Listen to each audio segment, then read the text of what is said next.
What is going on? YouTube Brick is back for an unexpected video because I don't know why I got a sort of request for like this. As the title is going to be hopefully saying, because in due time, while the step between after the recording and, you know, actually uploading the video, some changes can happen, but I will make sure that the title does say that this is going to be an Outlaw Island clear, which for someone like me, it's a bit iffy to say that I actually clear the dungeon. Let me just make my way in there now. It's iffy to say if I do it because you're going to see the reason why I'm going to be iffy on it. Some may say, oh, you know, you still clear it. You still beat all the bosses. It's a clear. Some may just be, as the as a little info gave right there, be rating of it and just say, oh, that doesn't count as a clear. If you want to see gears, or let me take this out real quick. I was doing some tanking in another dungeon, so I actually want to do this. But if you want to see my gear, if you want to see my profile, this is pretty much it. This is what I normally go with, unless I have to tank, so I take away 10. This was recently just put in. A friend of, well, my leader actually made editings to the video, and I just used it as a profile picture. But other than that, let's get it started with the first boss. Let me move this, actually. I don't like it being there. He's pretty straightforward. Just see if you could DPS him fast enough. And there's a little bit of lag, as you can see. Anytime he opens a CC bar, or anytime he says not so fast, you just CC him. He does have a little bit of annoying CCs to go with, so, but he's relatively easy. If you're a destroyer, maybe I think destroyers just don't have a hard time with it anyway. This can actually kill people because of the amount of damage it does, but overall, like I said, it's pretty much straightforward. He does have overwhelming damage that he can kill you, but it's like, it doesn't really matter at certain points. Like, some people can't even just kill him faster anyway than I can. So we're just going to move on to the next one. Alright, so this is the second boss of Outlaw Island, Maxon. Very creative name for this, don't you think? But it's as the name says, he's pretty much Noxon, except for the twist that he adds like elements into his strikes. So many, it means whenever he hits you, he has the chance to burn you, he has a chance to freeze you or chill you. Like, it's annoying. The best thing I can say is just try to DPS him as fast as you can. Pretty much like the first boss, so this is what I usually do. Just to get the first phase over with, because for me, the first phase is the most annoying with this boss.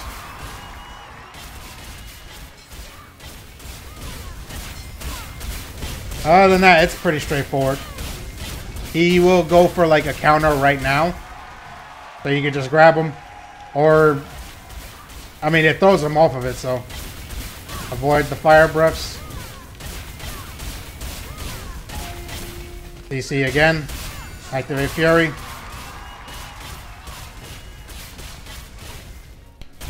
And that's Maxon. And I got the Navigator boat this time. Honestly, not really that useful. As you've seen from my gear earlier, I can make the red crux to just pretty much skip that part.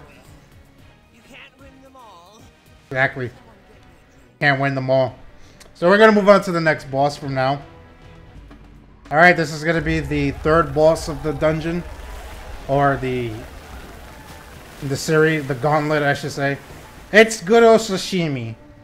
Now, I understand a lot of people say they have like so much difficulty with him.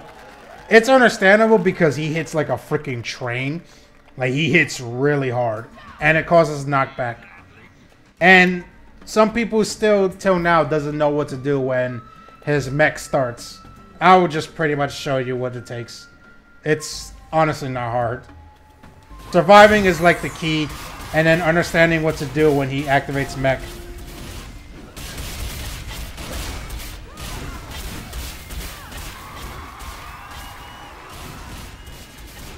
Now they're gonna cause the waves to come in. Get some health back. CC when he gets this going, because the AoE will knock back if I recall, and it does a lot of damage. Grabbing him isn't necessary. It's good to do it because, you know, you can take him with you and he won't attack you.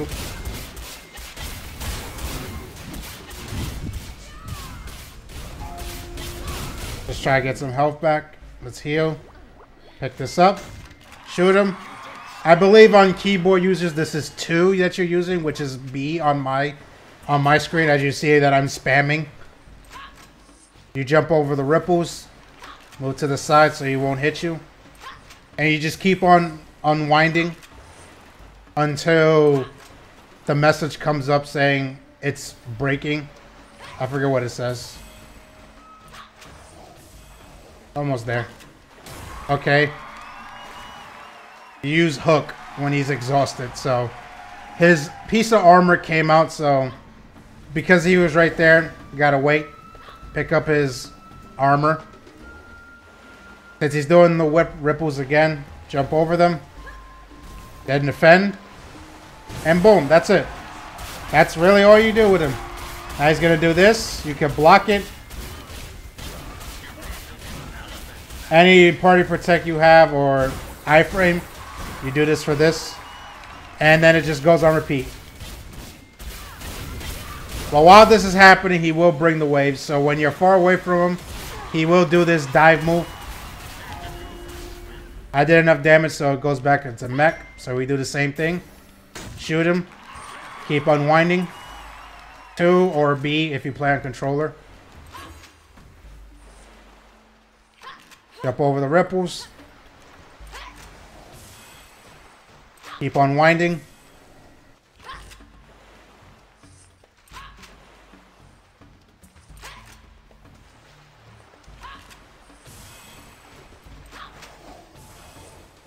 There is ways you can actually do it in between so that he stays in the middle and then his helmet or armor doesn't like get in the wall and you have to wait.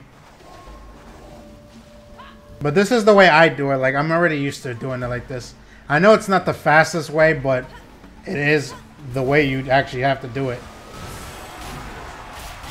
And now he's going to do it again. This time I blocked it.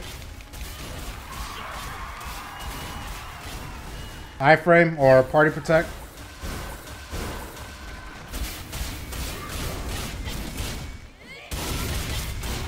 Should be able to kill him now.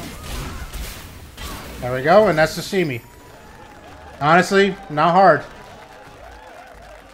It is overwhelming to a bunch of people because of the fact that he hits hard. But if you know how to time your blocks, if you know how to time your parries and iframes, he's not hard. Because the mechanic isn't even hard either. So now we're going to move on to the 4th boss. Alright, so we're walking to the 4th boss of Outlaw Island, which is a familiar face, Juna. This boss is pretty annoying with the fact that she has an instant kill if you get blinded by the flares. It's pretty annoying. I know an effective strategy to avoid them. The problem is one like slip up of not looking at it the right way and it's pretty much over. But other than that, she's pretty much straightforward. Let's get started.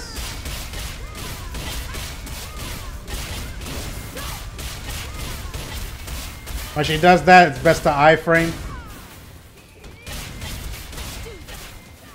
Alright, when she fires blinding flares.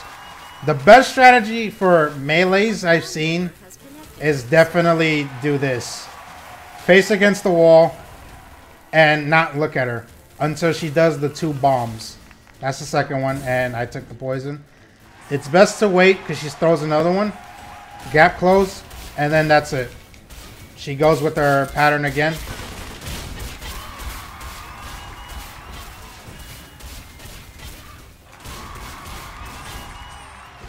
Ah, I didn't iframe it right.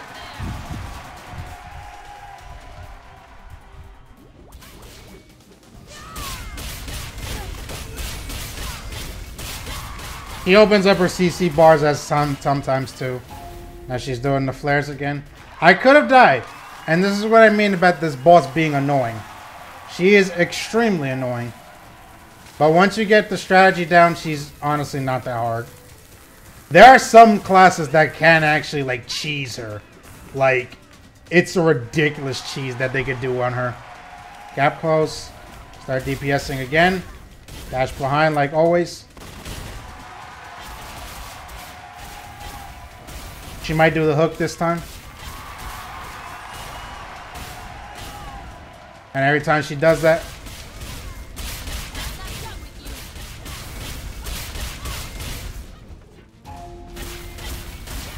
okay, I was hoping to get one more Gale Force. But as you see, her enrage time is very low, so it's best to just do this as fast as you can.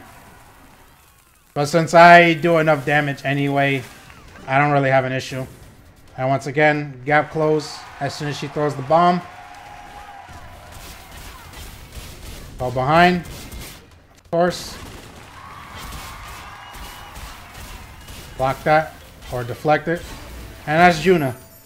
She could be overwhelming for people's first time because I didn't get hit by the instant kill. But overall, she's not really hard. She's pretty easy. The thing you have to worry about is you do have to have a lot of DPS to get her done. Because, what is it, like a 3-minute enrage timer, which is very low. It's pretty ridiculous, but, you know, that's pretty much what you do. And now we're going to go on to the final boss of Outlaw Island. What I'm about to do is pretty much what people would say. Don't you remember me? Yeah, for now I use the chocolate buff, which for some reason they're not displaying. Let me actually see. Yeah, it's straight up not displaying it. Well, I do that, and I also use a mild dumpling. That's what I usually do, and just for the sake of being safe, I put at least 10 points into defense.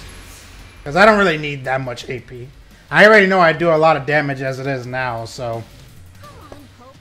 The matter is just I need to survive. So, I usually like to stay quiet during these fights, so... And I usually don't do this in one try, so... If there's going to be a cut like the rest of the video, then it means that I kept on dying. So without any further ado, let's just get into it.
Alright.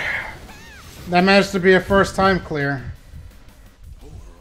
I don't usually get first time clears. And this is pretty much what you usually get as a loot in this dungeon. I guess this means there's not really much editing to do here. Or I should say a lot cutting. And that's pretty much how I clear Outlaw Island. It'll be up to you if you want to consider that a clear. Only because of the chocolate buff. So that's pretty much how I do Outlaw Island. I know a lot of you will probably be saying, oh, right as soon as that chocolate buff, like, I run out of them, that's it. I'm not going to be able to clear it anymore. I completely agree. But I'm hoping during the time of how many times we do VT and, you know, actual good stuff actually drops from there. Hopefully around that time I will get better gear and get a DPS increase. But until then, I'm stuck doing Outlaw Island just for the daily. And honestly, it's a good way to get gold for during the day. Alright. Thanks again for watching, guys. Hopefully you found it a bit informational. Hopefully what I did would kind of help out, especially maybe the destroyer people. How to deal with the final boss. And hopefully the other 4 bosses are now easier with how I explained it. Hopefully. Alright. See you later, guys.